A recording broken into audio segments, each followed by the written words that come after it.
I'm Megalina, and you're watching 0Calvin.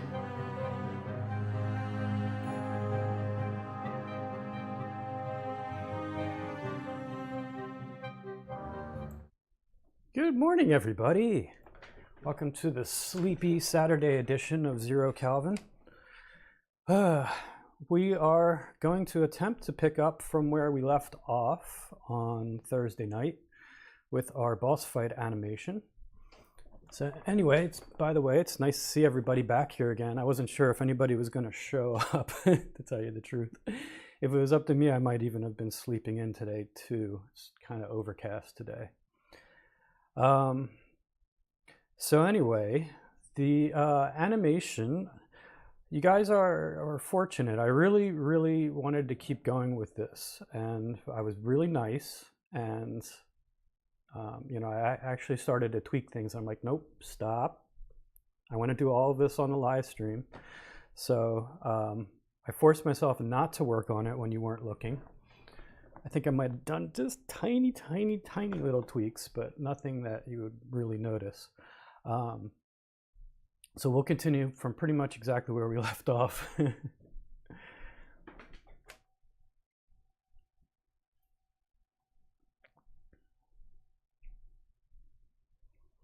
Oh, hey there, Kabir. Nice to see you. Welcome to the channel. Welcome to iClone. iClone, you'll have a lot of fun with iClone, I think, once you get used to it. I've been using it for a few years now. Before that, I used Daz Studio. And Daz Studio is fantastic software and free. When it comes to creating still images and everything, it's awesome. For animation, not so much. And that's one of the reasons why I switched to iClone. So and I really haven't turned back ever since. It's really been enjoyable just animating in iClone. So welcome and have fun. Okay, so let's get into this. So if you guys remember, right now this is where we're at. Kabir, I don't know if you watched the previous live streams, but what we were working on is a sort of like a montage, like this guy named Pwnisher, who is doing like a render contest type thing, or it's more like a community render, I don't know, work or something, where you have it's called, the theme is boss fight. You gotta, by the way, excuse me, I'm still waking up. The theme is boss fight, and there's a set look and feel to everything. So basically there has to be this like a boss character in the background that's larger than the hero character. So these relative sizes have to stay the same. And the camera movement is set. So the camera movement just slightly rotates around the boss character like this. And the majority of the action in the middle there has to be in slow motion. So those were our constraints. And the idea is, thousands of people are going to create their own versions of this, and then he'll stitch them all together in this big montage. And there is a contest aspect to it, but I'm not really concerning myself with the contest part of it, because I'm just not good enough compared to a lot of his other viewers. But I do want to contribute, and I think this is kind of it's a fun thing to do, to kind of like not force me to do animation, but it gives me something to do, a project to toy around with. So I've been messing around with it.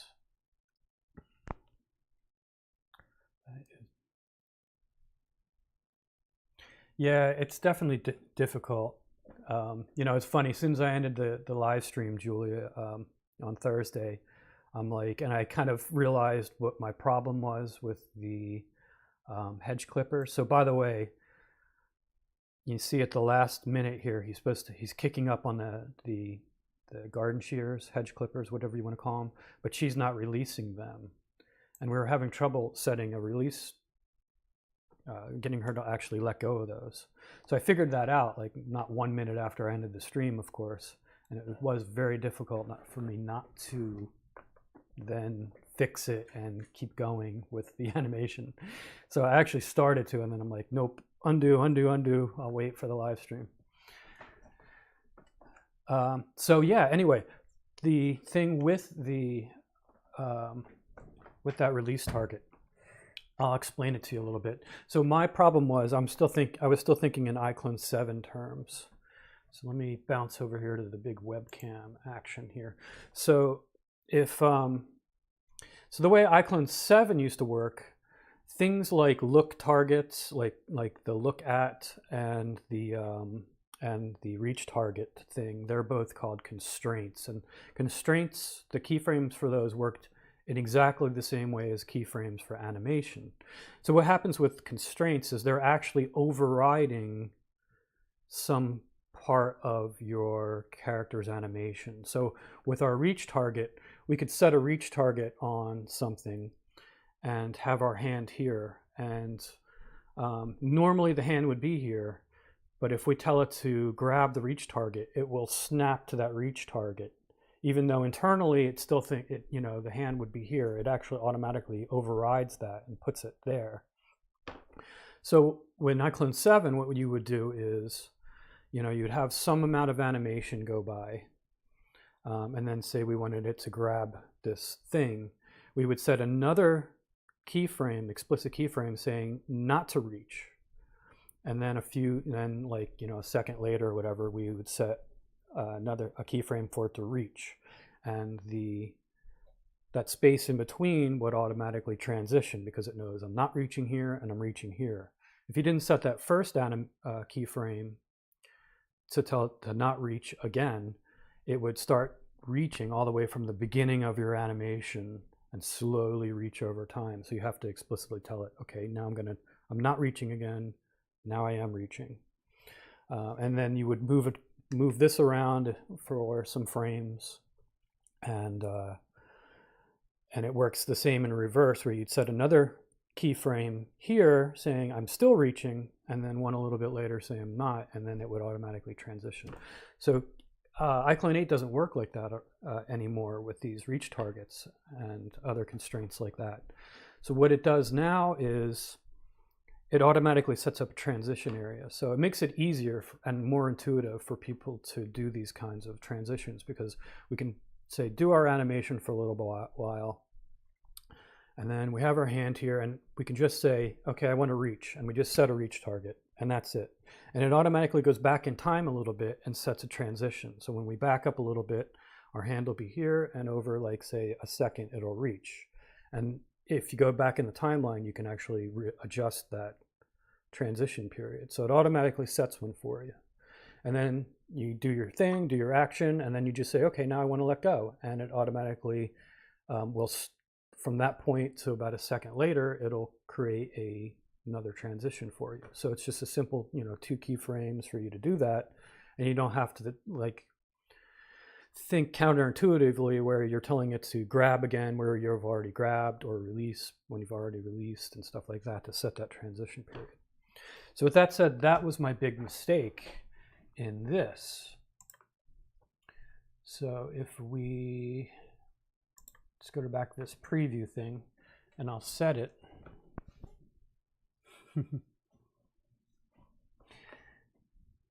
So we'll actually do this here. So he's kicking it right there. So we want her to release there. So we select her. So it starts off just like we thought, where go to edit reach target, and I select each of her hands there and select release. So that's what we were doing, but we noted that when we went to the end of the timeline, like, her hands sort of release, but not quite all the way. And the reason for that is we're trying to release within like about a 15-second little window there. And that's just not cutting it. Not 15-second, 15 frames, like a quarter of a second, right? And those transitions by default are a lot longer. Oops. So this is this, and let's just, so we have our reach. This is our reach target here, right? Our release that we just set. So if you notice, I've got the actual keyframes are here. When I click on it, you see this line extending out into the future.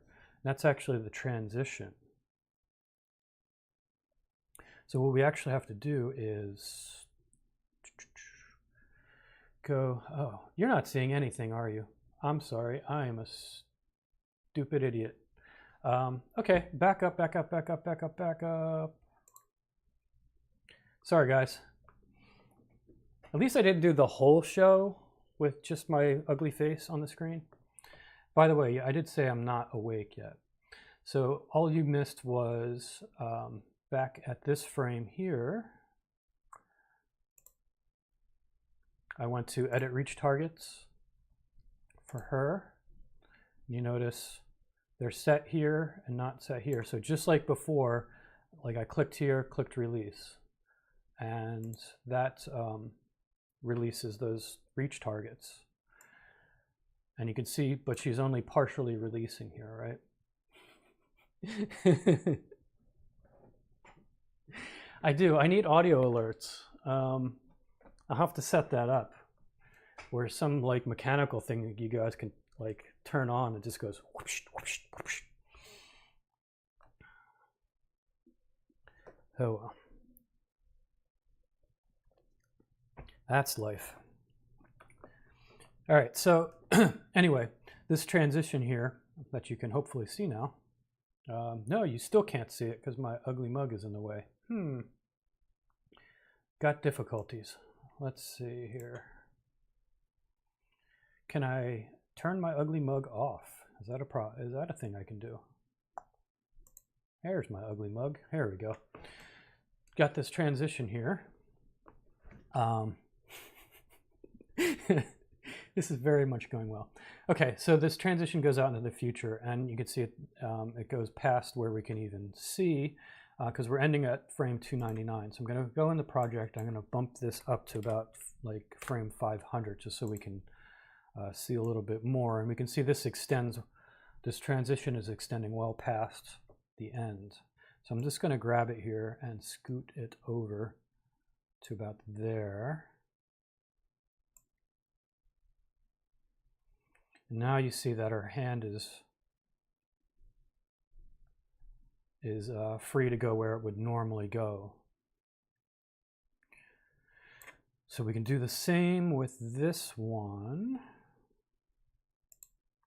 Just going to back it up a bit to like 298.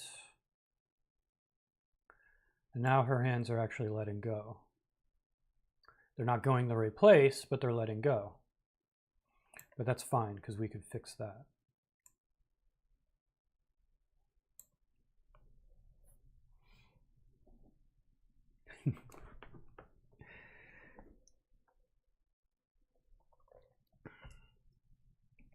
All right, let's stick my ugly mug back. Bink. Hi.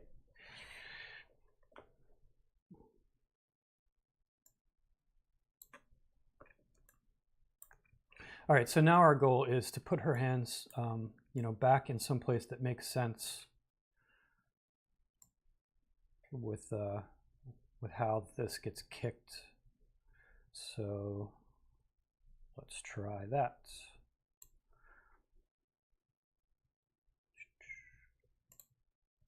Cool.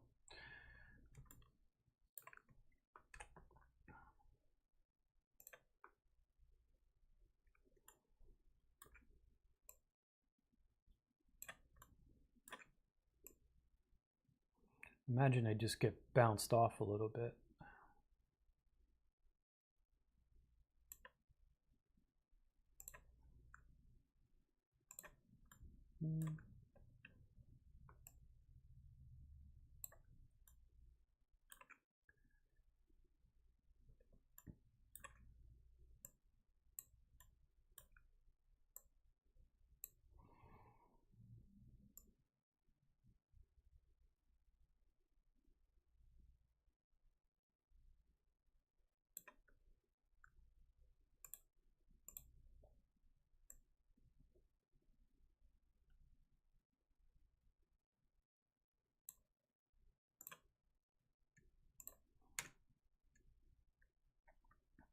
mean, it's like a quarter of a second of animation, so we don't have to go crazy with this. I just want to kind of give that visual cue that our hands aren't on it anymore, that he's actually kicking it off. So I think that's probably works.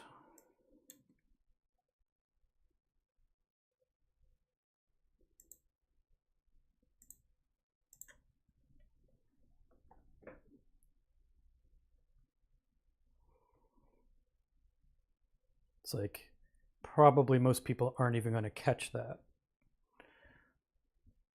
But we'll know it's there, right? It'll give us a warm, fuzzy feeling that we've completed something.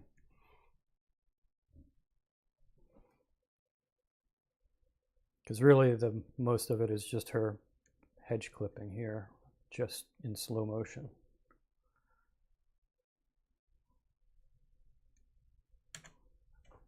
Looks decent, I guess. No specials, no mugs, no nothing. We're budget here, very budget. Half the time we don't even show the screen here. We're so budget.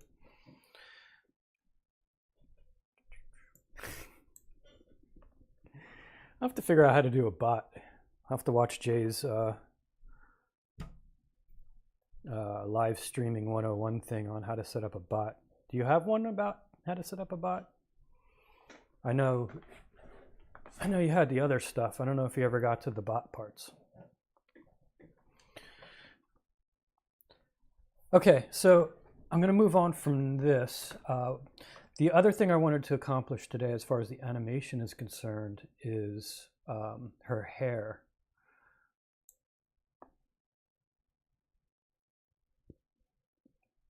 Well, now's your chance to add the bot part, Jay.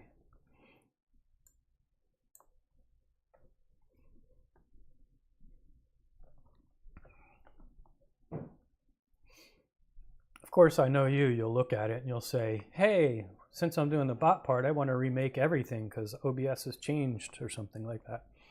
And then it'll be a downward spiral from there. But I mean, hey, it's content if you want to do it. But the bot part would be welcome because I literally know absolutely nothing about even how that works. So what I'm thinking about with this animation here is her hair is just a hair helmet. It's not like if she was really diving.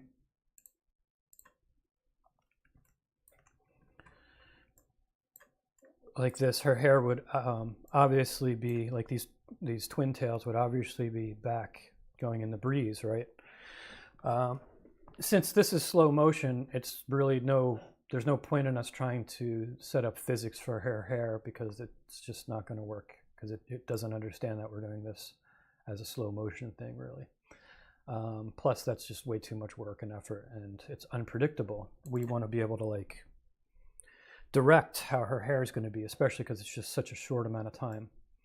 So her hair, interestingly enough, I looked at this the other day. I never even turned it into hair. So these little eyeglass, this eyeglass symbol here actually means that her hair is an accessory. So, you know, like a necklace or something, it's basically a hair helmet. It's completely unmoving. If she turns her head, there's no conforming to her body at all. It's just a hair helmet, which is actually fine. We're going to animate it just like an accessory. Whether it's an accessory or hair, this process is going to be the same for us.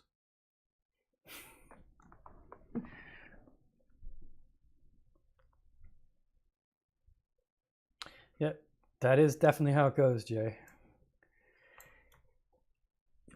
You're like, oh, I got to redo that thing I did once or twice before because something changed, and you do it again, and by the time you get to the end, then something changed again, and you got to start over again.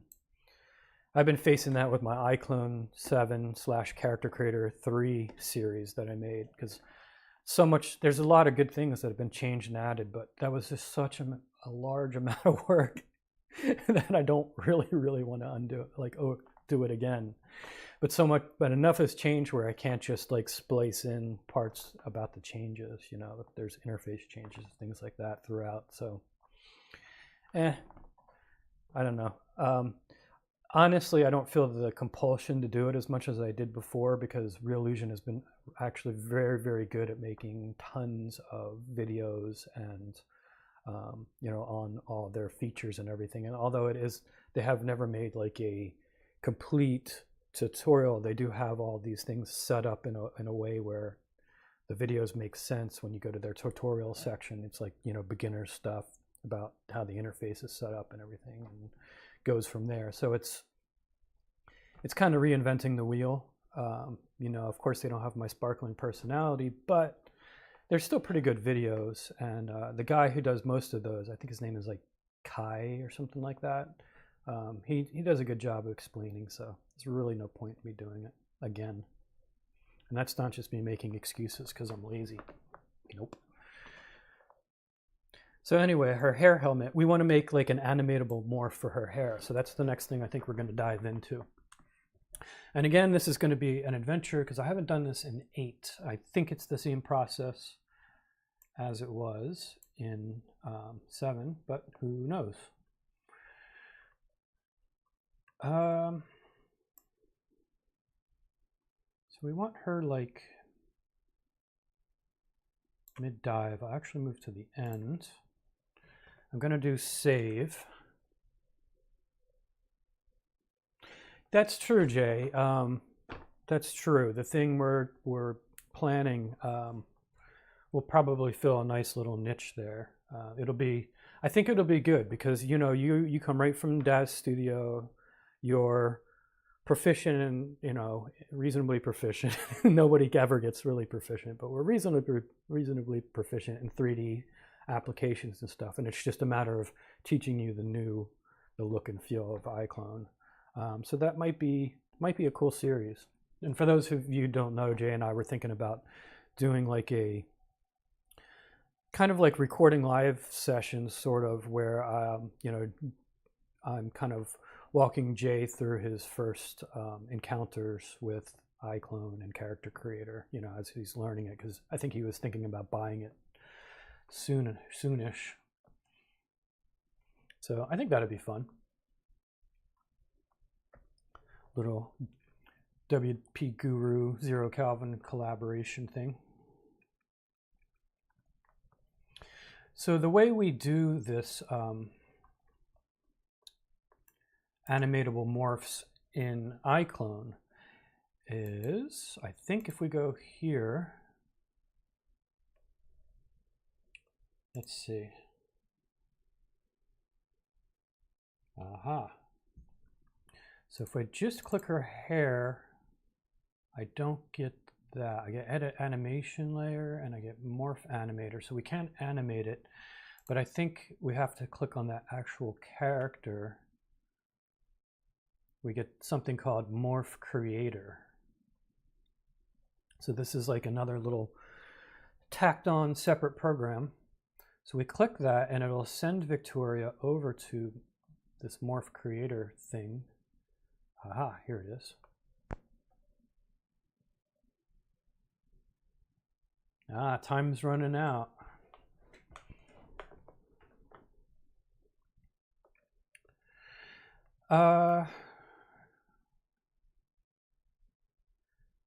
She doesn't look psycho at all. Oh. You know what? Let me close this. We'll just do her in the beginning. And her head was turned a lot more than usual because, again, she has a look target set on the bear. And probably her head turning, like at some point I animated the head to have her turn a little bit, but the majority of that was being overridden by her look target. But when we send it to Morph Creator, that override isn't in effect anymore. So it was like how her animation is normally would be.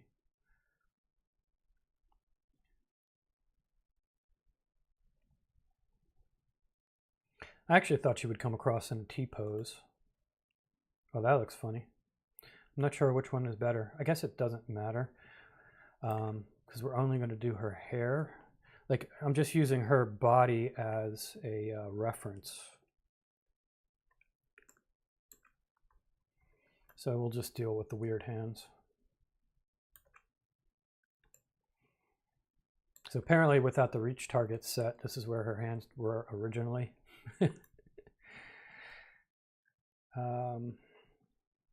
Okay, so let's see. Looks like, so these are morphs that are actually embedded in the dress, looks like, interestingly enough. I didn't even realize these were here, but they actually came across from, you can tell by the naming convention, these came across with the clothing from Dad's studio. So in iClone, you can actually animate those. So if I go to Morph Animator, like these things actually do stuff, and we can animate them.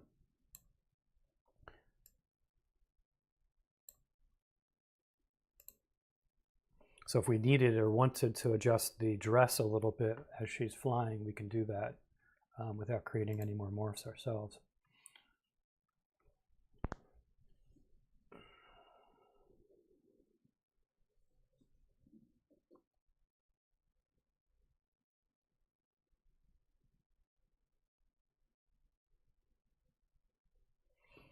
Yeah, what they are, I mean, they're invisible, but you can actually make visible targets that you can. They're just like exist as little balls that are attached to something, and you know, they automatically they use the, like you said, they use the IK system to move, like say the wrist over to that reach target.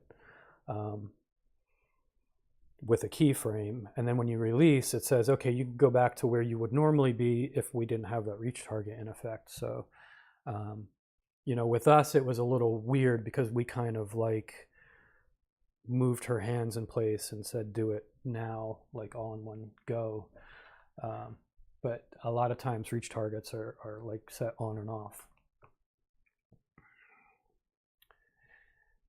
Okay, so what we do is I think we go down to her hair, and I think we just export that. I think we do export, and let's, oh no, it won't. It's imported from Dad's studio. I was going to say let's all pray to the licensing gods. It's not going to ask for a license, but I think we're okay. So we want to export selected. We don't need textures or anything. And Real morphs, and we'll just call this Vicky hair base, I guess.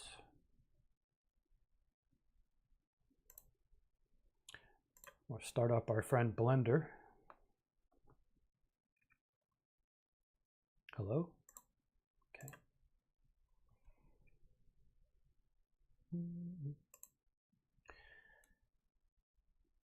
Then we just import that in. So wavefront OBJ, morphs. Vitally important, click this vertex groups checkbox. So whenever you're doing morphs, the workflow in Blender is you want the vertex groups intact going in and out.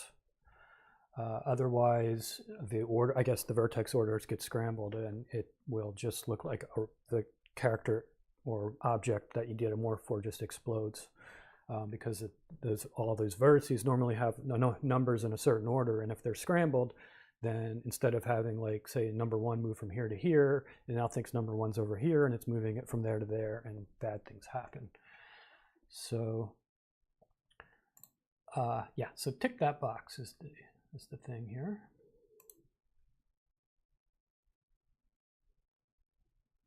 Did it come? Yeah, it did.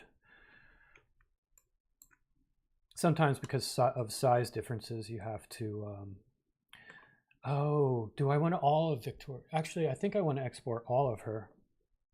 Never mind, you know, because I do want a reference, I think. I think we can do it that way. We'll make a quick test. and make sure it works before we put too much effort into it. So let's just start a new thing again. Bear with me, I haven't woken up, and it probably won't be noon till I do so.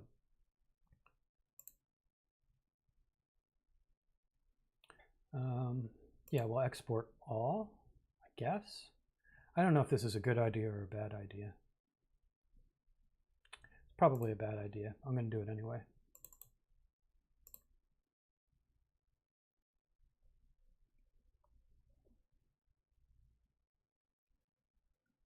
That's true, Jay. You know what? That's actually the smart thing to do.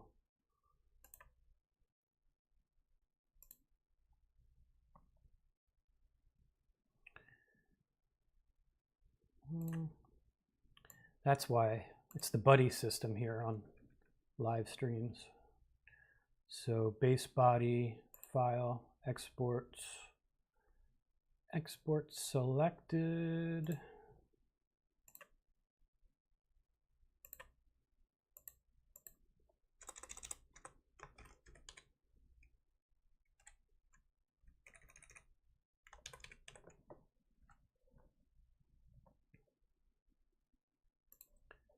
Then her hair.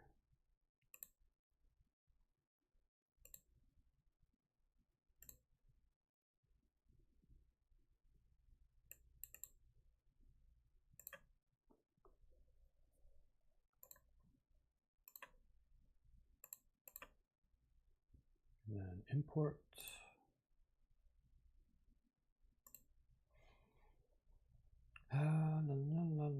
Ref.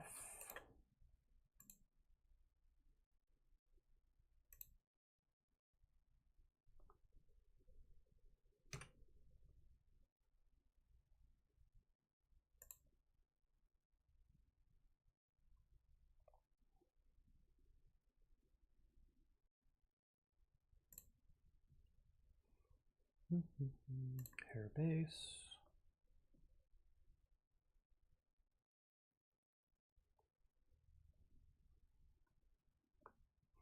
Are your West Coast Nancy's?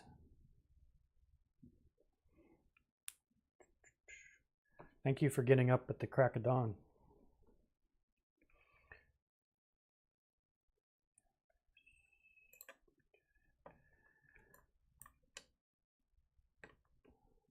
Oops.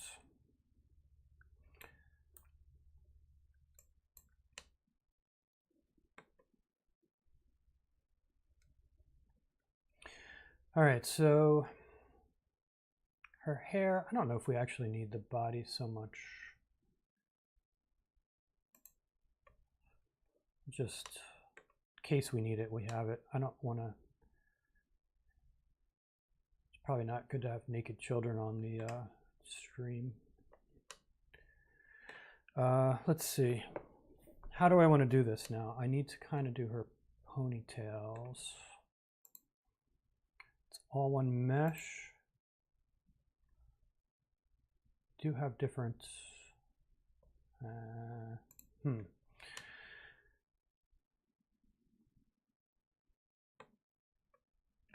Well, I'm going to try just mesh tools.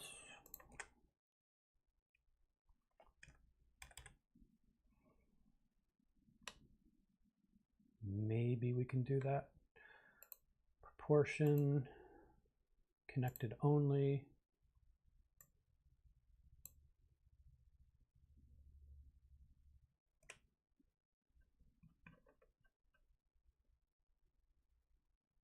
Of course, they're not all one thing. Because, yeah, why would it be easy? Escape. Let's do X-ray, so my selections penetrate a little bit more. Now, hopefully, when I do my grab, that's probably slightly better.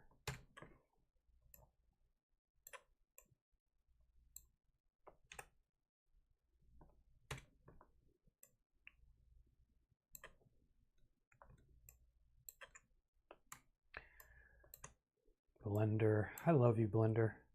When you're adding to things, it's shift instead of control, because, you know, every other program on the planet would use control. Because Blender.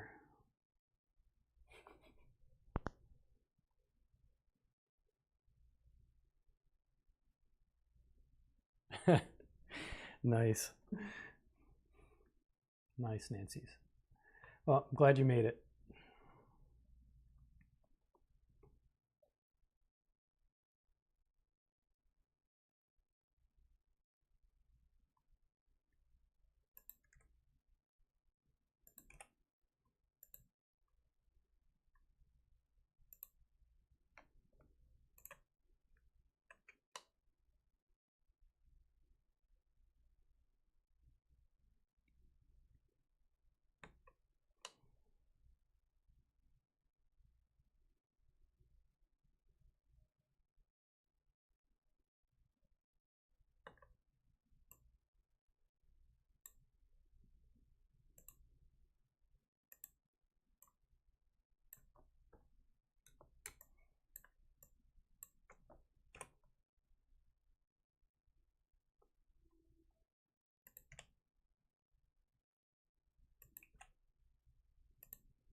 I love proportional editing. This little button here, very handy in Blender.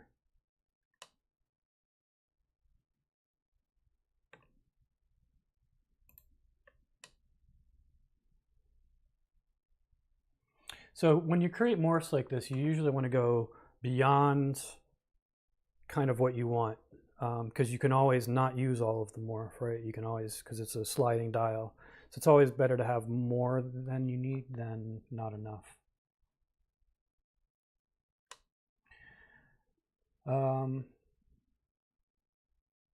Do we want these? I guess these should go too, all of it.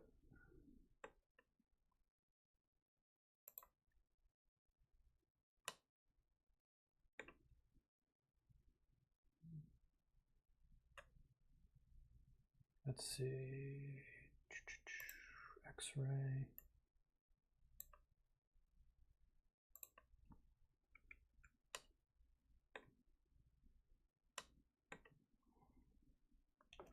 G for grab. Nope. G for grab. R for rotate.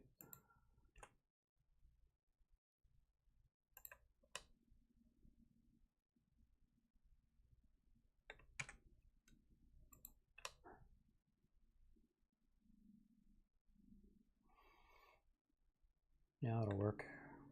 Let's do that on this side.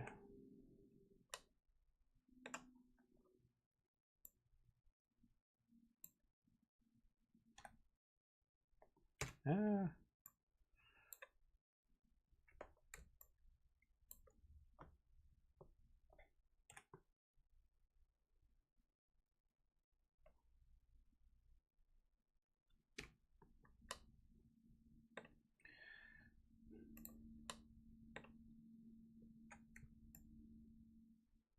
Oh, Blender. I definitely have a love-hate relationship with Blender. It's such a great tool, so universal, so many features, but it's also not super duper intuitive and works differently than every other thing on the planet. But that's the price we pay.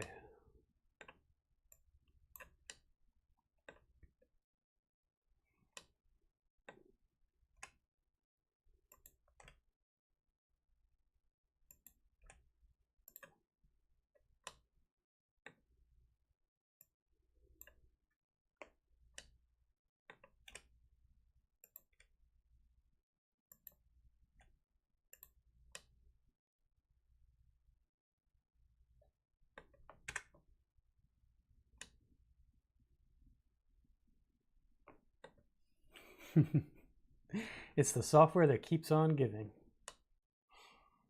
Sometimes it's joy, sometimes it's heartburn.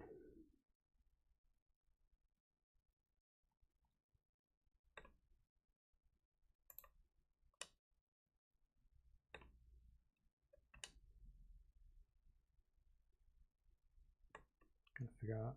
Got these weird things there. I think I gotta fix that. These strands in the front, I'm not sure what to do. I may leave them. I may make separate morphs at some other time.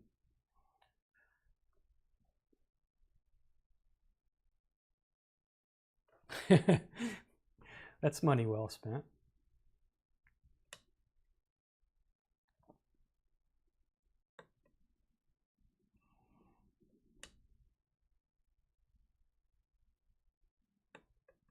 All right, so I got these weird things here.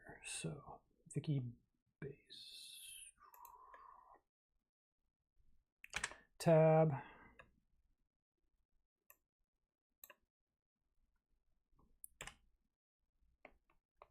Oh, really? You're attached to that? Okay, I might just leave you alone then. All right, so they're actually coming from there. It might be okay.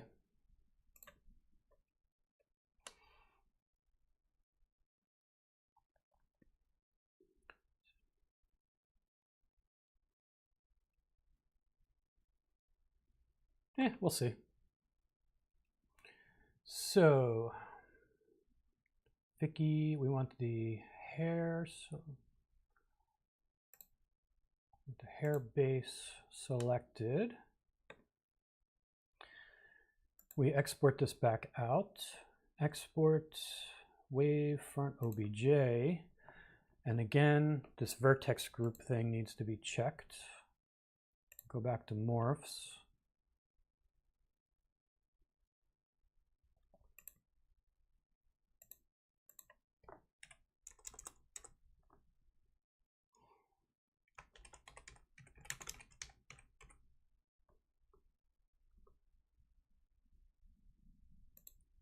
Export that out. Now go back into our morph creator. You can just click this plus, or you can go, I guess, import morph target. Both do the same thing. You just pick this guy. Why does it say export?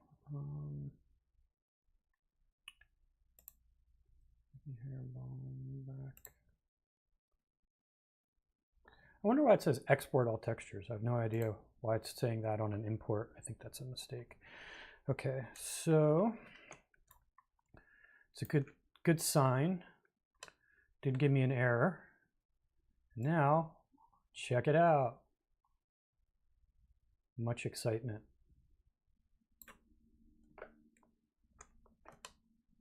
Oops, come on. Pretty cool. It's actually pretty easy, right? I thought you'd enjoy that, Jay. So in Character Creator, it's a slightly different process, but kind of the same. So this is iClone, and the cool thing about these morphs are they're animatable.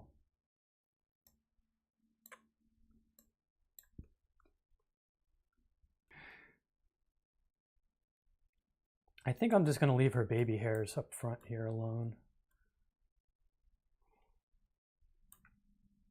All right, so that worked. Yay. So you have these two different buttons now. One is send replace to iClone, and one is update morph to iClone. And they sound like they would do the same thing, but they're under the hood, they work completely differently. So this one will just take Victoria. It'll just do what it says on the tin and just update the morphs. So it'll add the ones we added. If we deleted ones, it would delete them. So it's just swapping out the morphs in iClone, that are associated with that character with the ones that we have here. Send replace is actually send replace character or object to iClone. So this would actually take this whole, Victoria and everything, what we have here, and replace her with the character in iClone, which is Victoria, but you can actually save these out. Like if I wanted to use this morph, if it was, say, a body morph, I could create the body morph for her, I could save her out, with those morphs intact, and then I can either apply those body morphs to a totally different character using the update, or I could swap out the character using the send replace, because I actually have the opportunity to do a save now, and it saves in iAvatar format, I think, at least for characters. Any rate, we want to make sure in iClone that she's selected, and she's selected here, and then we just do update morphs.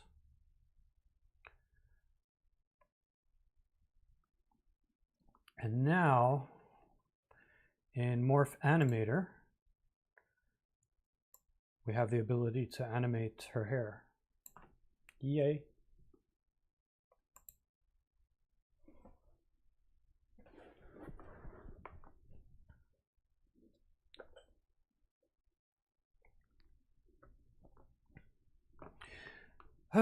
Boy, it's nap time. So we've done pretty good here. I'm going to close Morph Creator. I'm going to save my project. And her hair, I want in the beginning, she's already diving, so I want it to be up a bit.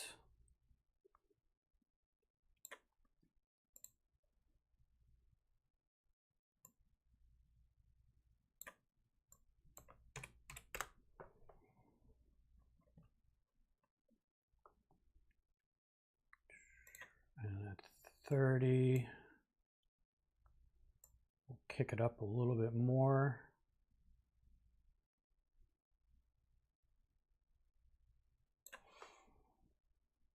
And at 270, by then, we'll just have it at 100%.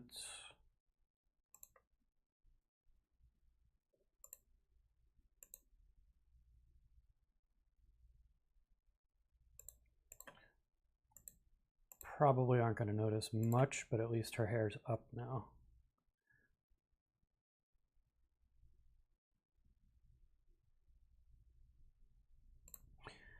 Actually, I think I want more. I want to see her hair move a little bit more in slow motion.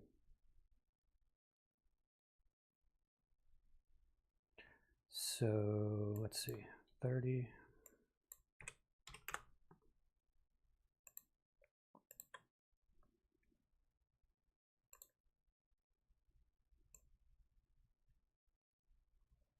Have it tucked away like that.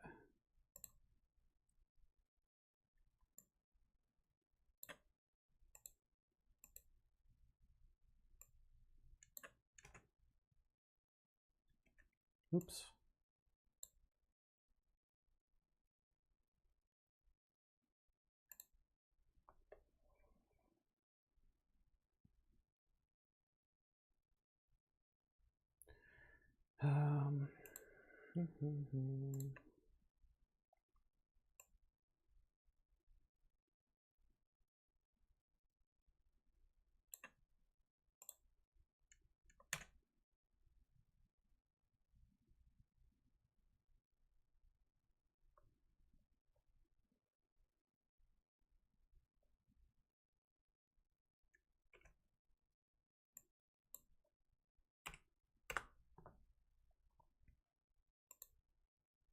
No, I hit the wrong button.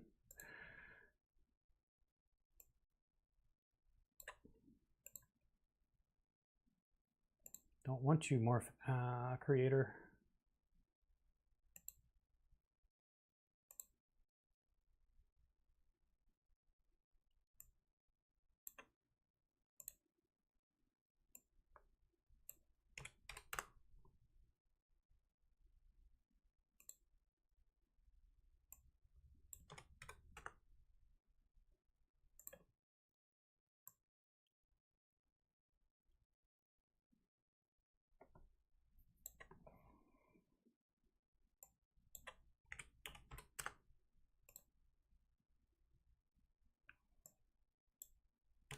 Can we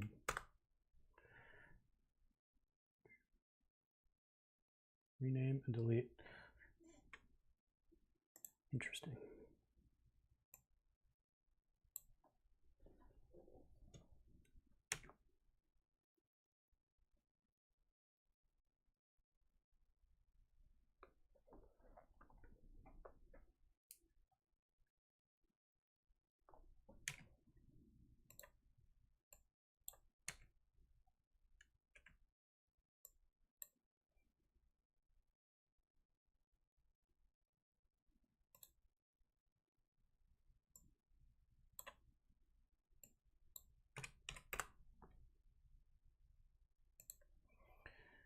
Alrighty. I think that's probably okay. At least it looks like her hair is not, you know, a helmet. There's a little bit of motion, and it's now pointed back, which I think we want. Definitely looks like it's kind of flying in the air.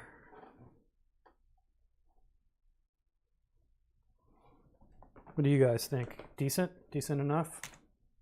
Good enough for government work? I think for now I'm happy with that.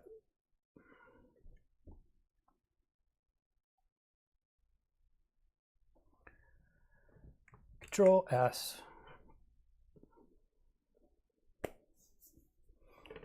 So you guys up for doing the Unreal part of this? As in Unreal Engine, as in starting a new project and sticking her in it? Of course you are. What is it? It's only 10:53. We could do that, right?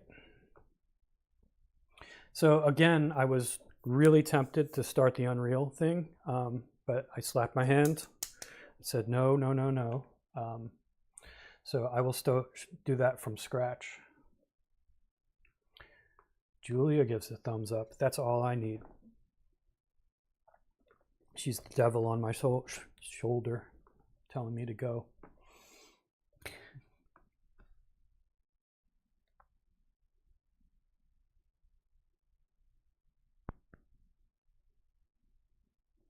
Yeah, possibly, Jay. Yeah, I hear you.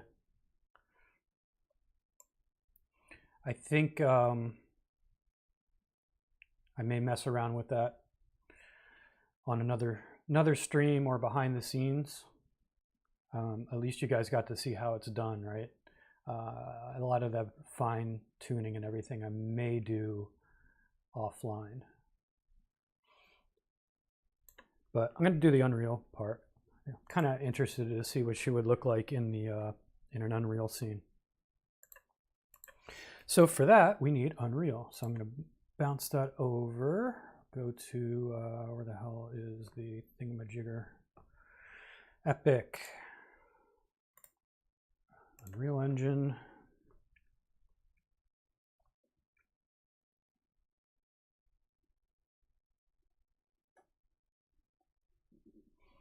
Gotcha. Yeah, I agree with both of you. I do think the hair needs to fly about a little bit more. I may create a separate morph on top of the one we have, just to have it waft a little bit, like something like that. But that's just fine tuning. So for this, let's launch the Unreal Engine.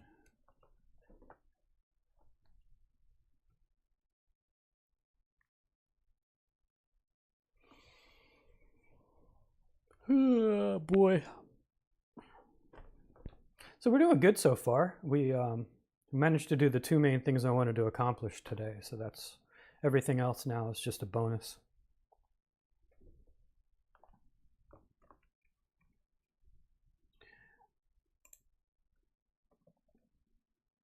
All right, so I'm going to start a new project. Just going to do a blank project. I'm going to click ray tracing because it's better to have it than not, I suppose. I don't have coffee per se.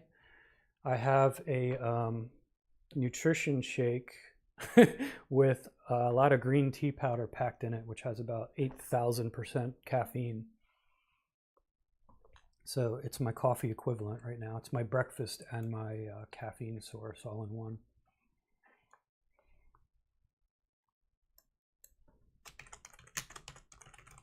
Why is my screen flickering? Why you flicker? No flicker. Don't be bad, screen. Oh, one word.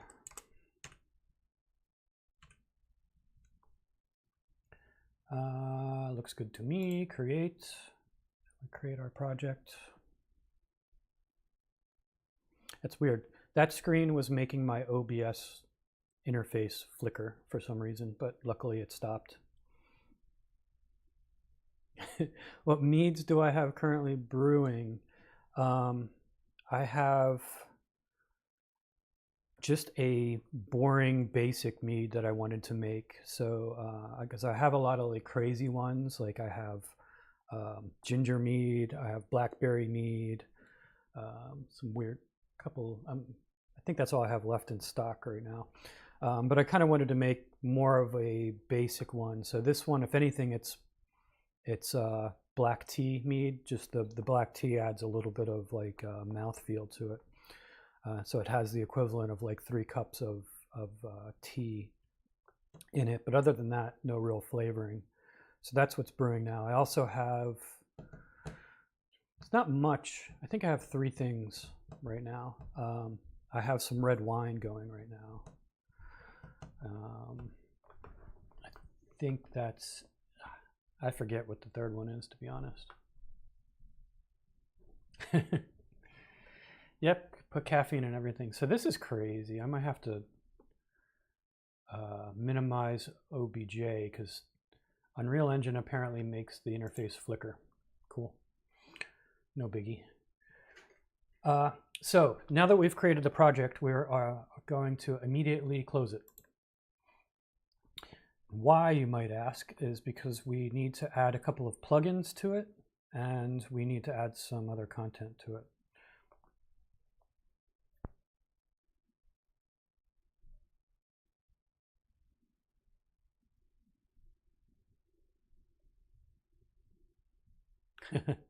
Yeah, that's actually what's in here. It's, believe it or not, I mean, you might like this because this is the you can't even see me, can you? The powder is actually green tea powder, and I'm sorry, the nutrition shake is chocolate flavored, and then it's matcha, powdered green tea in it for the caffeine. So that's right up your alley, probably, other than not being hot.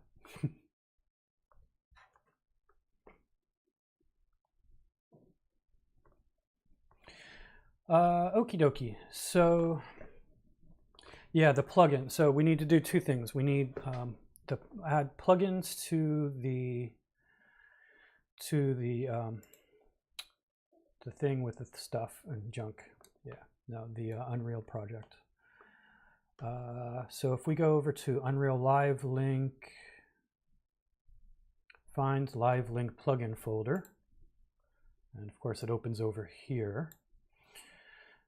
So this is 5.2. So you basically pick the one for the relevant version of Unreal that you're using. And we just take this plugin folder, go to copy, and then I'm going to open up another window, which of course opens up on my other monitor.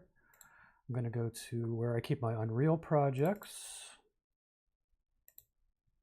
which would be Unreal projects. And this is the one we just created. We just paste that plugins thing right into it. Now we're going to go up a little bit. We need actually 2 things for the live link to work. Number 1 is that live link, but there's also the auto setup. So what the auto setup is, that's actually in charge of doing the conversions of materials and everything for the characters. So we need that too. And that contains both a content and a plugin folder. So we copy those and again, whoops, paste them into my boss fight project folder for Unreal. And that's all we have to do. And now the next time we open it up, those plugins should be up and active. So that's good. Now the only other thing is we might as well go back to the epics thing. and go to my library and type in kids.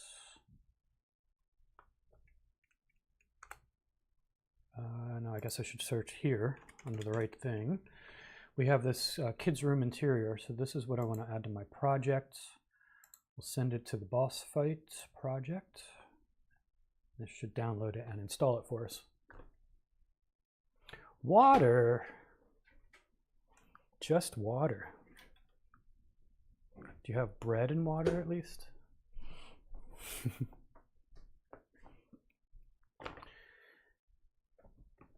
While that loads, we can look at what Brian has brewing. I actually have an online thing where I keep track of it. Oh, if I remember my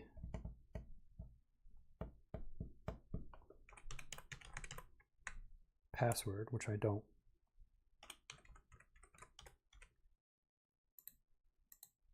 Oh, yeah, I do. Okay. Yeah, so I have, oh, I do have another weird mead. I have a pineapple mead going. So pineapple mead is in clarification. So that'll actually be ready for bottling on 8/29. So the end of the month, I'll be able to bottle that. I have my black tea mead, which is still in primary. So that means I started it on 7:30. Normally meads take a while to ferment. So I usually give it a full month, and then it'll be another month in clarification, where I basically rack it off the lees that settles to the bottom, put it in another separate container, and then just let it settle and let the last little bit of yeast and stuff like that clarify and fall to the bottom again. Sometimes in between those two steps, what I'll do is, especially for meads, like wines, red wine I wouldn't do it to, of course, but for a mead, I'd actually add some more honey back into it, because what will happen, this will run dry. All of the sugars in the honey will be converted to alcohol, and it'll be just pretty bitter tasting because there won't be any sweetness to it. So I'll add like a ½ pound to a pound of honey back into the gallon, and then I'll pasteurize it. So I actually water that container in another container of hot water, and I have a sous vide water heater.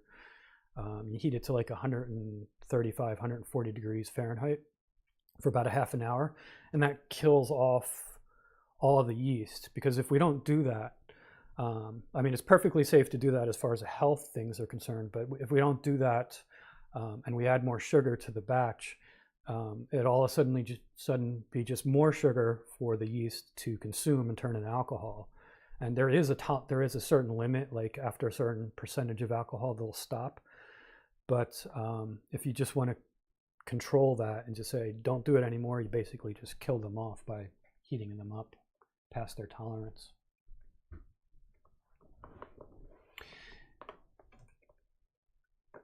Yeah, I had to get organized. I had so many brews at one point going that it was just going crazy. So this actually lets me know all of what I need to do. So like the black tea thing, I even have this is my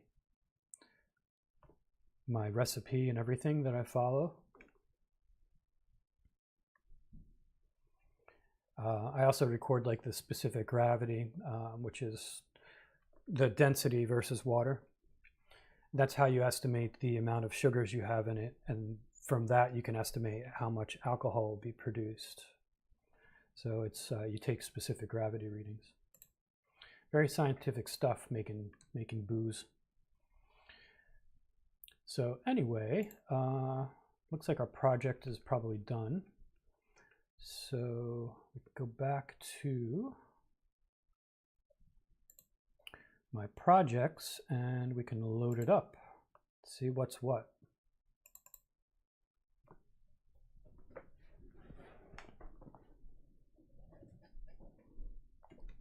Yeah, I have hopes for the pineapple mead. I had actually made a pina colada mead, which didn't end well. Because I put the coconut water in with the pineapple, and it's difficult because like if you use coconut milk, there's fats in there that you can't you don't really want, because like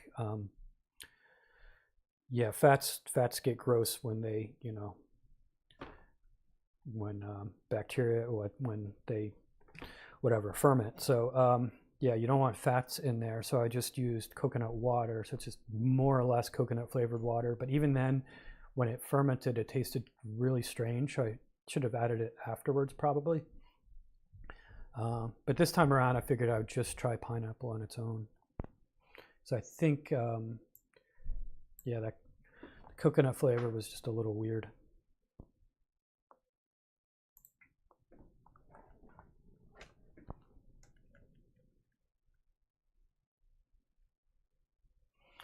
Yeah, it's really good. You know, so it's just fermented honey. So instead of, you know, fermenting grapes or something like that, it's just fermented honey. Of course, there's other things you add to it to make it less boring.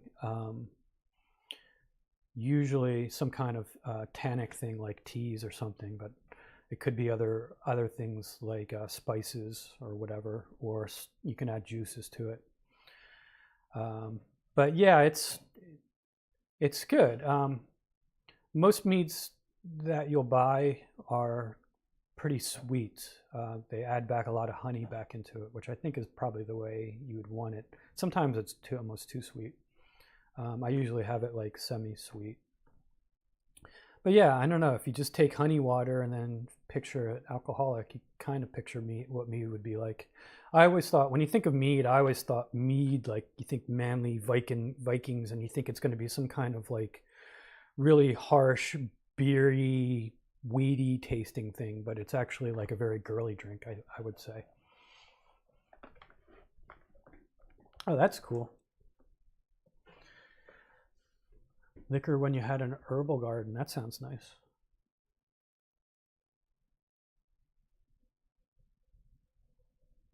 Yeah, chocolate stout is like a perfect combination.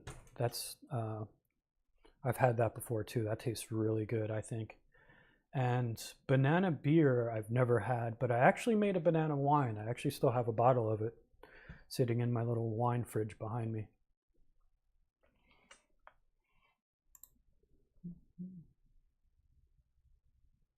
Kids room.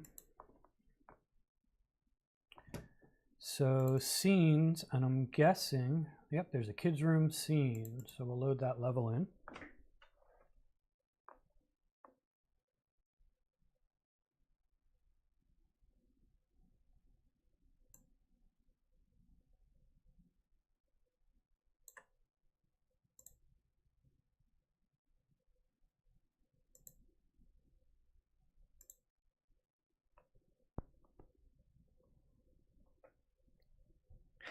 Nice. Peanut butter and chocolate stout. That sounds pretty awesome too.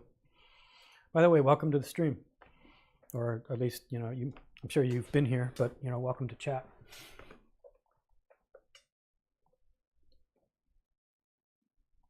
It's a very sleepy, informal live stream this morning. So here's our kids' room, and I was nice, and I haven't. This is actually the first time I've looked at it too.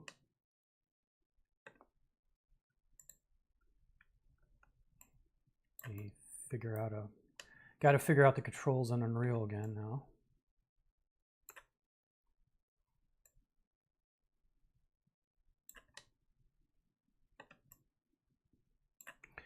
Oh, I forget how to do everything in Unreal. There we go. So this is our kids' room. Oh no, there's a bear. There's already a bear for us to torture. Poor thing.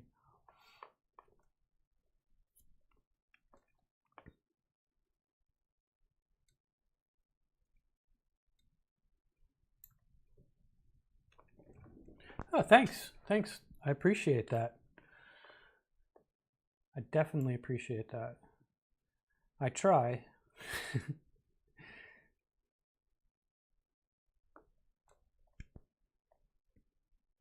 So, you know, I'm thinking maybe this angle is probably the best. That's kind of boring window. That's not much going on. That's not, I think this is definitely the better view here. Something like this.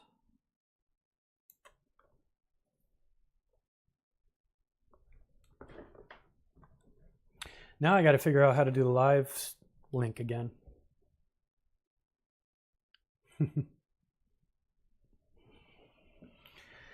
Yeah, I know, like, my brain knows that, Jay, but my fingers and hands don't know that.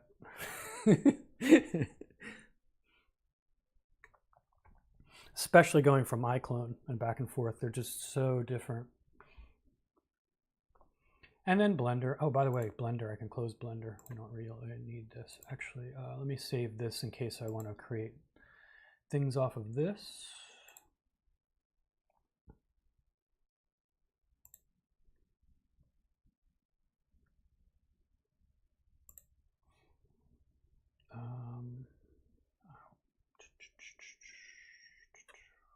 Exported from Blender projects. Here we go.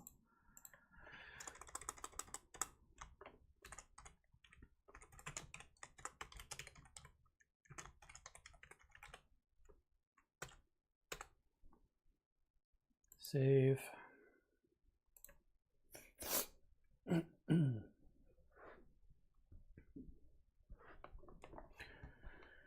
Yeah, you know what?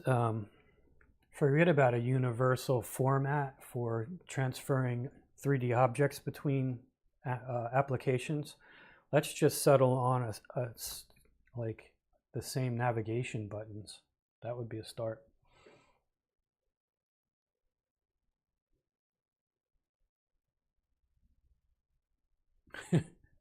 It's tough. It's so tough. Especially because so many projects require you to flip between like multiple applications like this. You know, you're doing a little editing here, you're doing a little this and that. And yeah, it just messes your brain up so much. When I can change the hotkeys, I'll do it. And I kind of make them all universal to iClone, because since that's the one I spend most of the time in. Okay, live link. So for live link to work, what we probably want to do is set like an origin point for our content in iClone here to transfer to Unreal. So I think in one of these, live link origin. Hey, look at that. It's putting it more or less where I probably want it to be.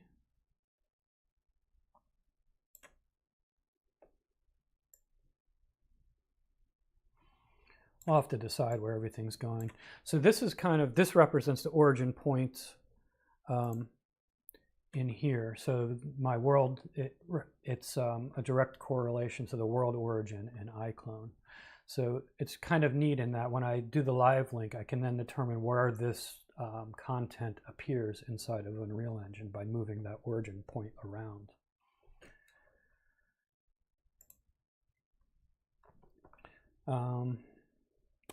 Okay, so live link.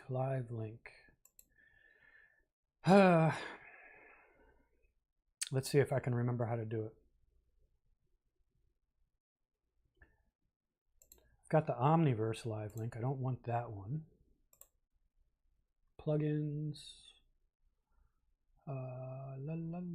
Unreal live link. That's what that looks like.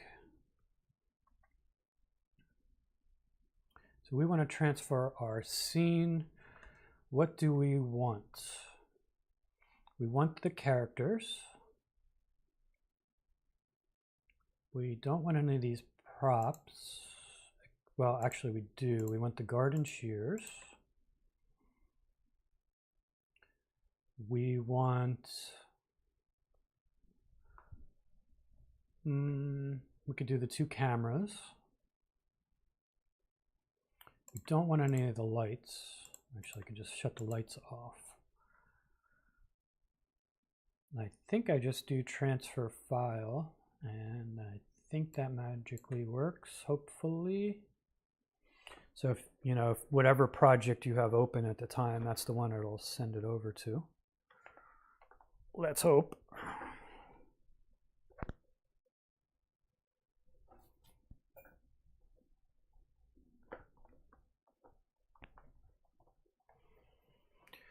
Hey everybody, nap time. If you guys need to go to the bathroom or something, now's the time. Or get some more water or get some coffee.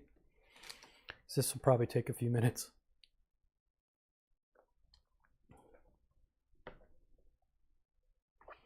Luckily, you only have to transfer it once. But we do have 2 characters, so it's got to go through a lot of shenanigans to get those characters in.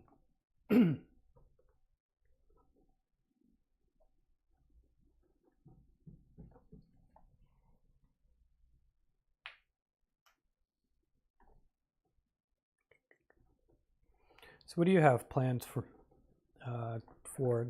today, Mr. J? Anything exciting?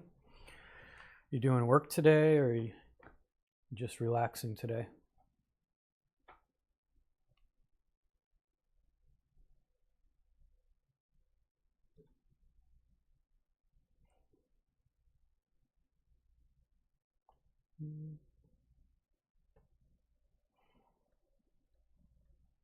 Lots of stuff going on.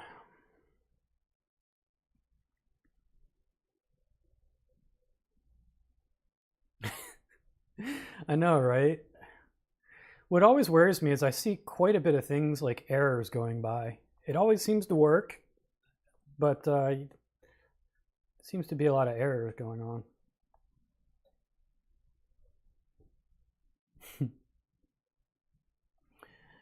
Just think, all this crap means something to somebody. Certainly not to me.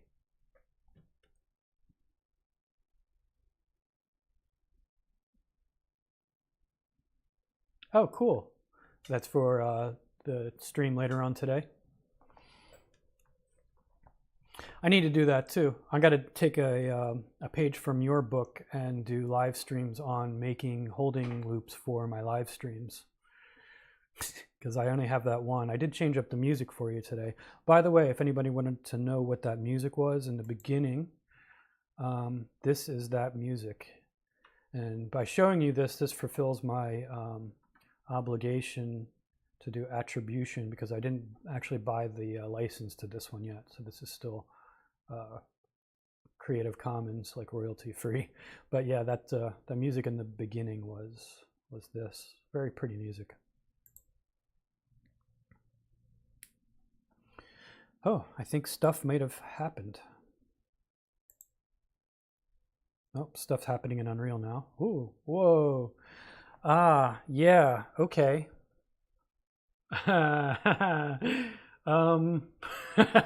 That's right. He's pretty much like a normal sized human and she's a giant boss. That could be a problem. That's not a good thing. That may put a crimp in what I wanted to do today. Plus, it doesn't look like his displacement maps are coming across.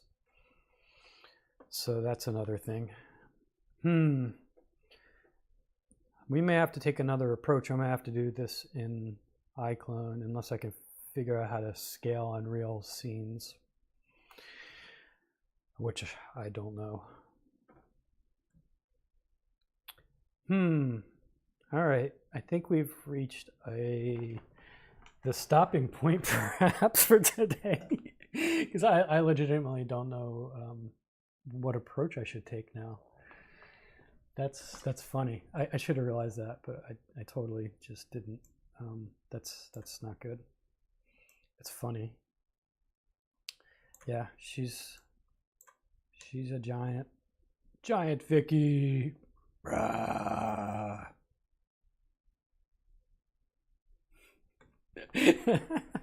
That's actually pretty funny.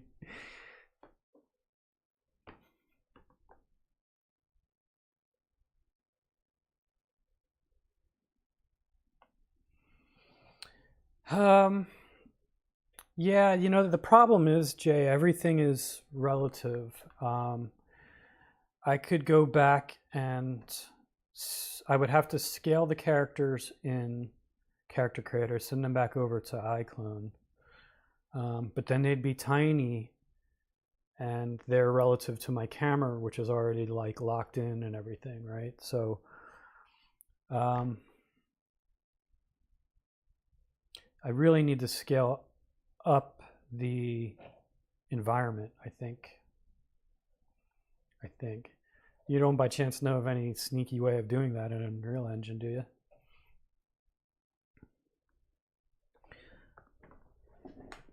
Have to think about this.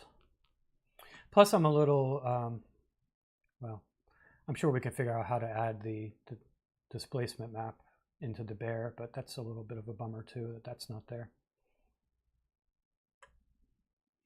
Mecha Vicky, dun dun dun.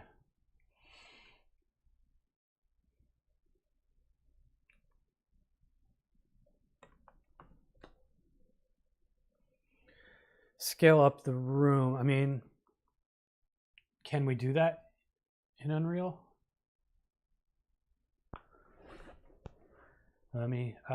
Let's see.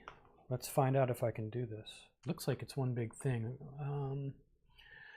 Let's see. What do we got here? Oh, these are all individual thingies. That's no good. I'd have to maybe add them to a group and try to scale the whole group or something. I don't know if that works. Fortunately, everybody who's watching, I don't really know Unreal very well at all. This is sort of like my impetus to try to learn it a little better too. Trying to do this in this project.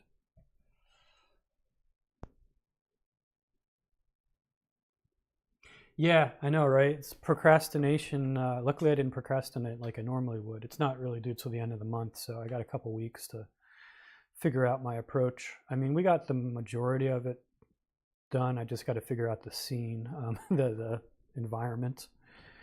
If I have to just do this in iClone, I'm completely fine with that. I'd certainly be more comfortable with doing it in iClone.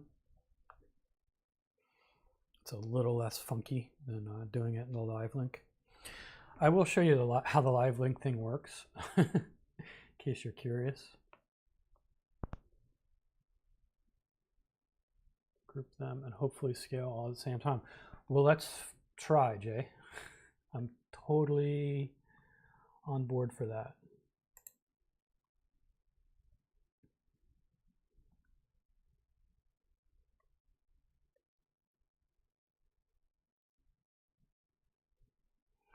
All right, so it looks like all of that starts from here.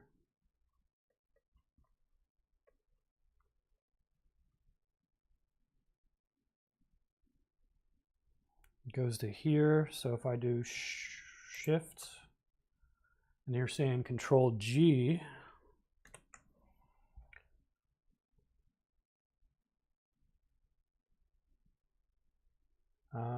okay, Control G made the group. It didn't transfer it over. Do I have to then do something to transfer those over? Like right click them and then say add to group or something? Is that how that works?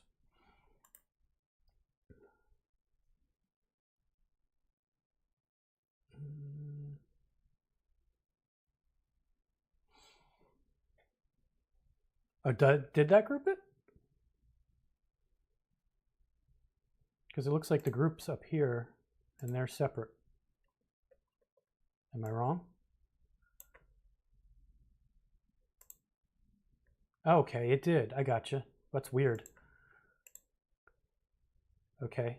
I was expecting it to do like a folder thing, you know? So that's apparently done in that. And then I can scale it. How do I scale? Is that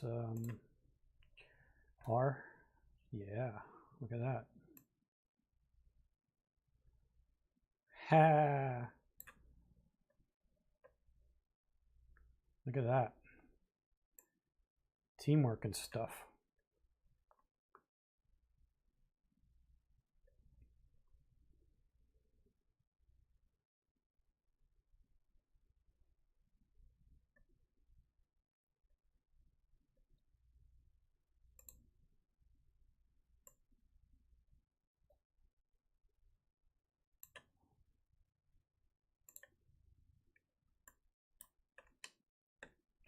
God, I'll never ever get the controls right. And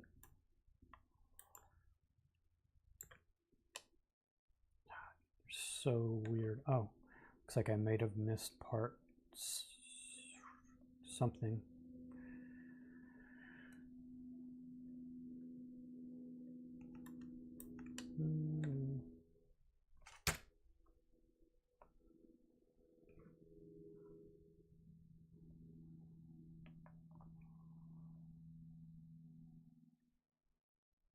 All right, so let's see.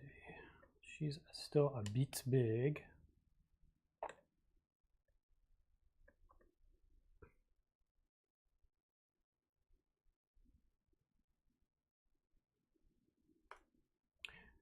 I hear you. Yeah, I hear you. Oh, actually, we didn't actually scale our lights, did we? Or do they move? It looks like they moved. Maybe not all of them. Probably messed everything up.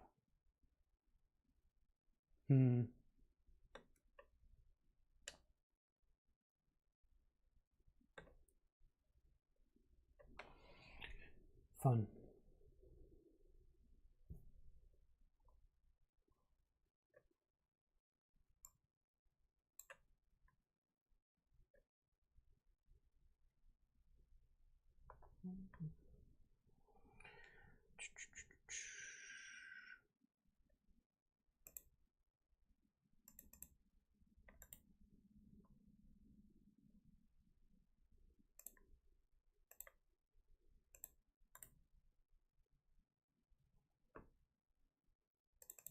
How do I rename?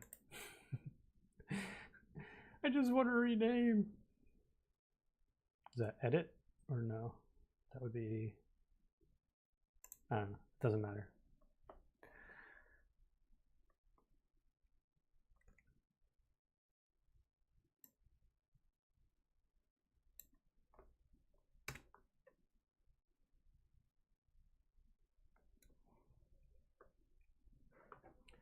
Leo!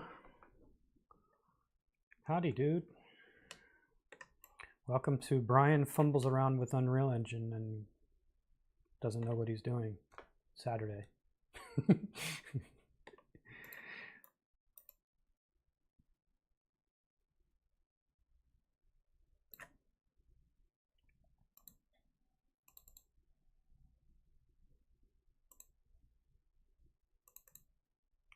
Oh, you bastard.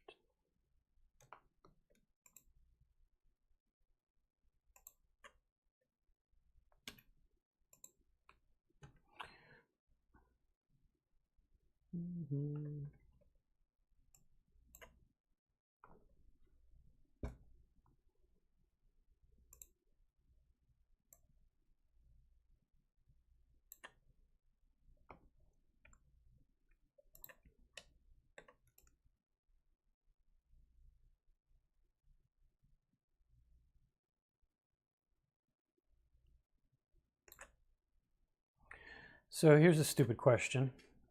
Every time I try to just click on, say, this floor thing, everything in the group seems to be selected because I just want to move this down. Do I have to ungroup everything in order for me to move this floor mat down, or is there a way to do that with groups still intact?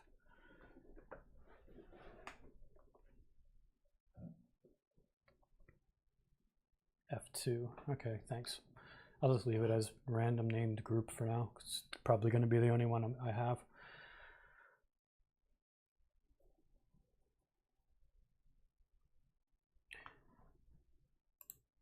Yeah, I have no idea how to just select this thing. I don't even know what that thing is. because if I try to move, it's going to move everything. Don't understand.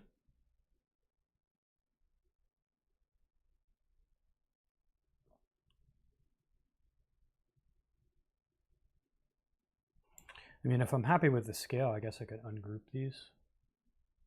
Ungrouping is the easiest, gotcha.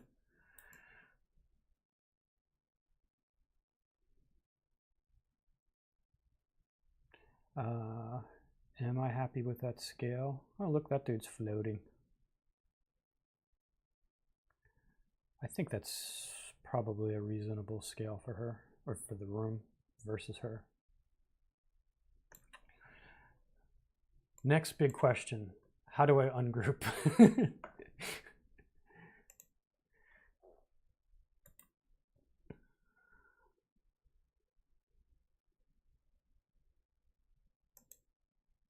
Like that. Hey.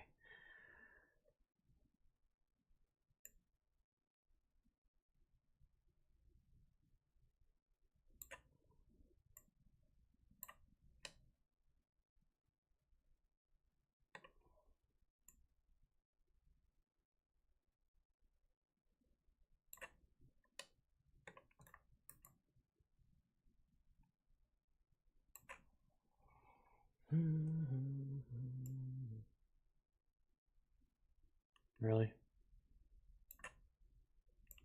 Good enough. Where's my origin?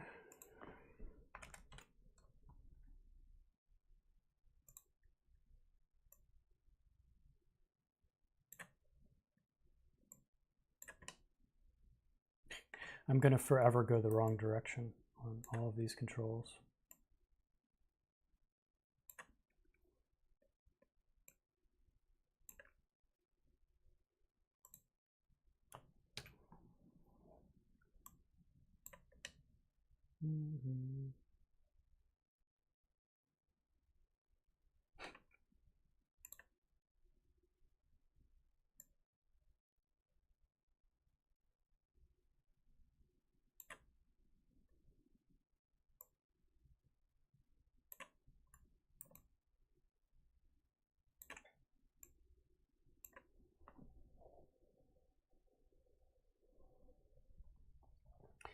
Yeah, I thought it was at the top. Oh, yeah. That's this, right? Gotcha.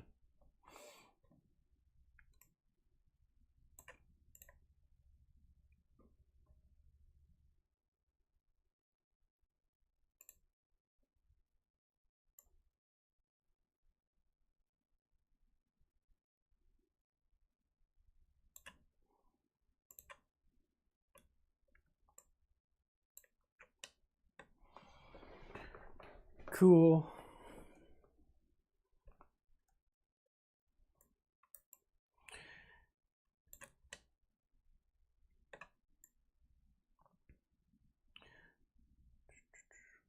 Floating hedge clippers.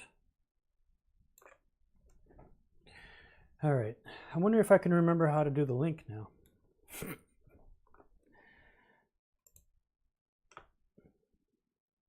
Look at this. I'm smart and stuff.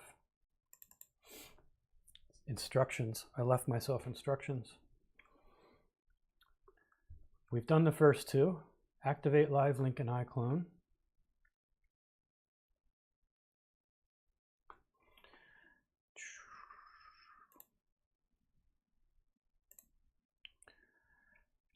We don't want to activate it for everything though. We just want, yeah, we don't want the lights.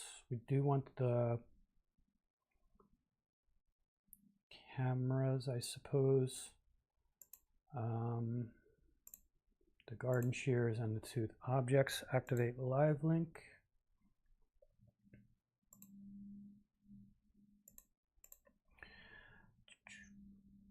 Live link and a reel.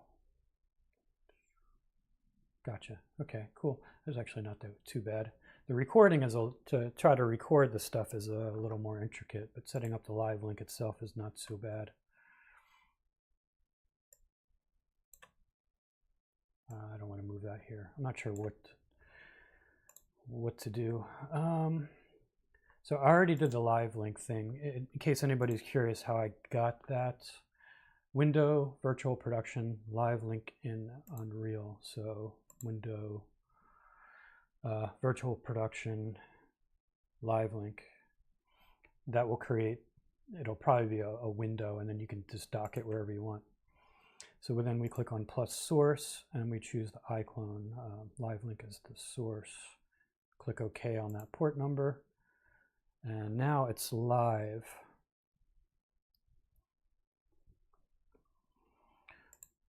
So when we actually do stuff in iClone, it's actually now updating live in Unreal. And we can even, I think,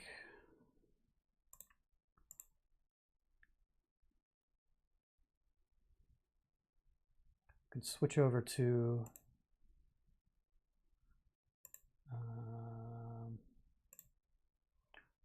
our different camera. I think we can lock in our cameras.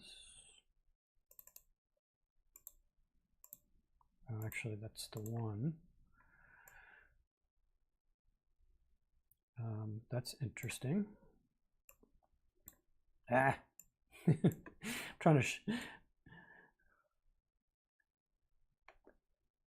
Is the camera? The camera might actually be slightly outside. I think it's slightly outside the bedroom, so we may have to remove the wall.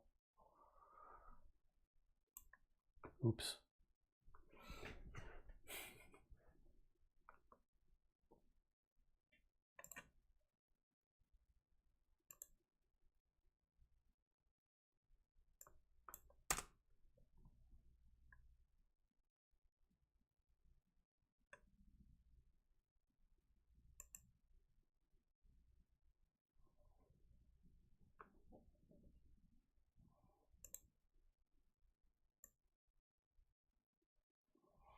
Oh, interesting. Yeah, we're at such a low. Okay, definitely want to move closer to the camera. All right, I'm going to move this over to somewhere you can't see. Sorry. I'm actually going to make it slightly smaller so I can still see chat, though. Yeah, exactly, Jay. The wall of the room.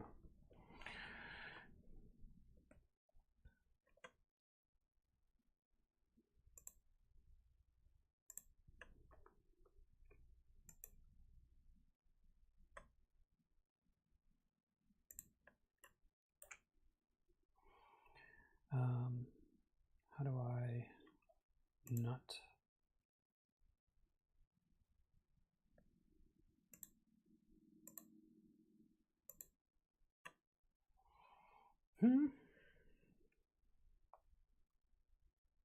Oh, I got to eject. I'm piloting. Gotcha.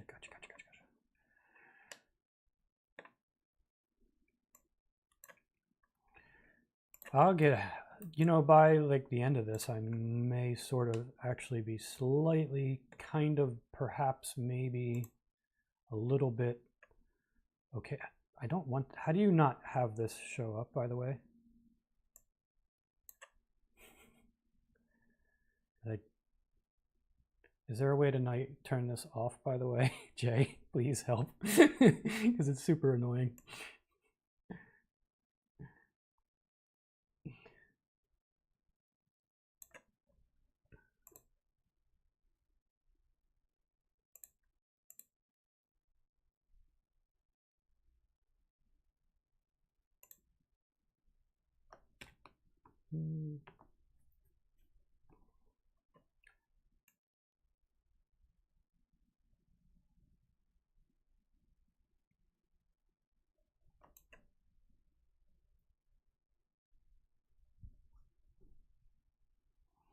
No, okay, I gotcha. I just didn't want the, you know, that camera thing popping up every time I do something. But yeah, I mean, unselecting is easy enough, I suppose.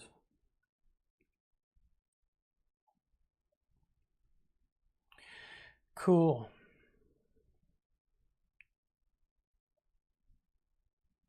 Yep, it's cluttered, it's lit bad, but this is the general idea.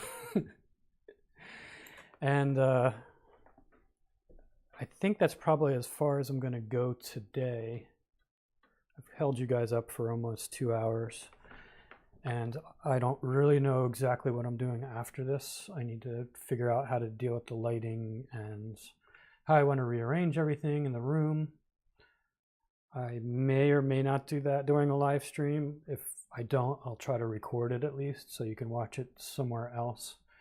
But I don't know if it would be a very good live stream because I'm actually so inept at Unreal that it's not going to be very enjoyable for you to watch because I really don't know what I'm doing.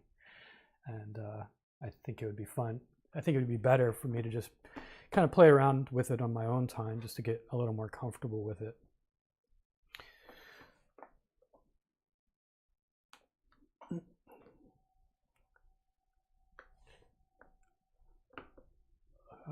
Open edit preferences, search for camera, then you will find camera preview checkbox. Let's do that. Editor preferences, yes. Search for camera. I knew there was a way.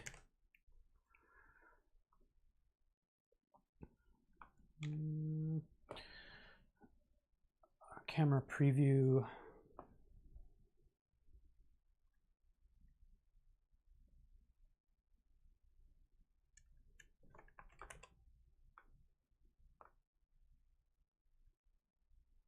Preview selected camera. I think that's the one, yeah.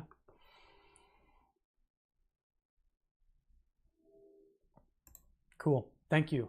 Thank you, Julia. It was worth doing the live stream today just for that. To me, that's just annoying. I don't need that popping up all the time. Anyway, everybody, thanks so much for waking up super early and actually watching me fumble around in my sleepy state of trying to continue this project. I'm not sure when the next one is going to be. Let me bounce over here. Give you the full 0Calvin here. You know, weirdly enough, my name isn't even Calvin. Go figure. My name is actually Brian. If anybody's actually curious where the hell 0Calvin came from, it's actually I'm an author, and that was my first book I've ever written, was called 0Calvin. When I created my YouTube channel, I just named it 0Calvin just randomly, and that's history now. I'm not sure when I'm going to do another live stream. I think from here on out, they're probably going to be more spontaneous. They'll either be, if they're on the weekend, they'll probably be around this time again, like the 10 o'clock Eastern Daylight Time.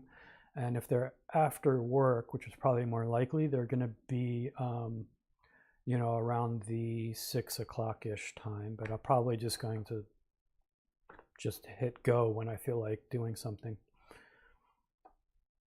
Daily, I don't know about that, Jay. Possibly, but probably not. Although my general manager, who I really, really don't like at work, is on vacation all week, which means my week will actually be kind of like relaxing because he won't be doing really stupid stuff that we all have to then try to fix. So that'll be good.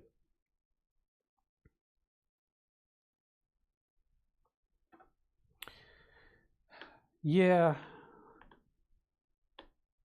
I got you. I mean, I may, if I do, I'll try to schedule it like an hour ahead of time at least, so you get a heads up that it's coming. I don't know about twice though. I don't know about daily, but I'll try to do it at least a couple times a week. And I don't know. It's a little iffy because, like I said, I'm not super comfortable with Unreal, and I don't know. It's a little kind of annoying to have people looking over your shoulder while you're trying to figure something out. Although it would help because you guys give me tips, but at the same time, I'm not sure it's a great viewer experience of me staring at a screen for 2 hours just trying to figure out what I'm doing. But we'll see. We'll play it by ear. So anyway, with that, everybody, thanks again for tuning in. I'll see you again sometime. Cheers.